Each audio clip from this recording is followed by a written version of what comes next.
In today's video, I'm going to teach you how to enable and use Dialogflow analytics. Start by opening your browser and searching for Dialogflow. You're looking for the official Dialogflow console from Google. Click the top result that takes you to the Dialogflow interface.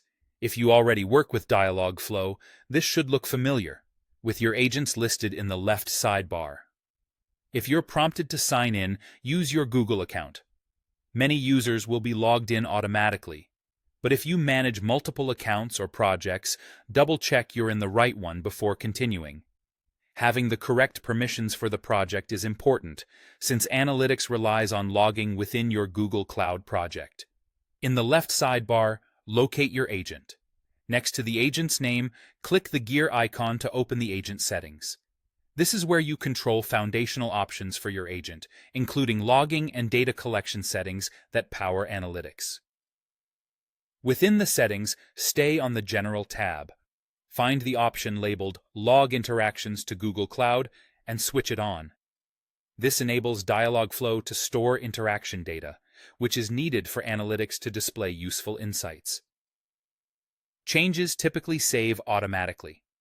Keep privacy in mind as you enable logging and avoid sending sensitive personal information through your agent. Now return to the left sidebar and click Analytics. The Analytics dashboard compiles your agent's activity into charts and tables so you can spot patterns and issues quickly. If you just turned logging on, give it some time and generate a few test conversations so the dashboards have data to work with. You'll see several categories of insights. Status codes highlight success and error rates, helping you identify failing requests. Integrations show which channels, like chat or voice platforms, are driving traffic. Webhook metrics reveal latency and error patterns with your fulfillment. Languages indicate how multi-language traffic is distributed. Knowledge and sentiment help you gauge how well knowledge bases respond and how users feel during conversations. Speech metrics are useful if you use voice, showing recognition quality.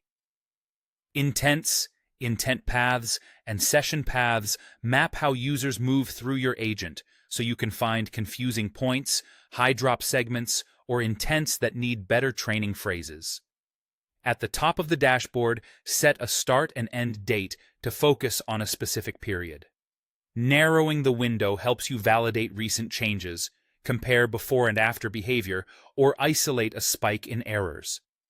For consistent monitoring, use the same date ranges when you're tracking improvements over time. That's it.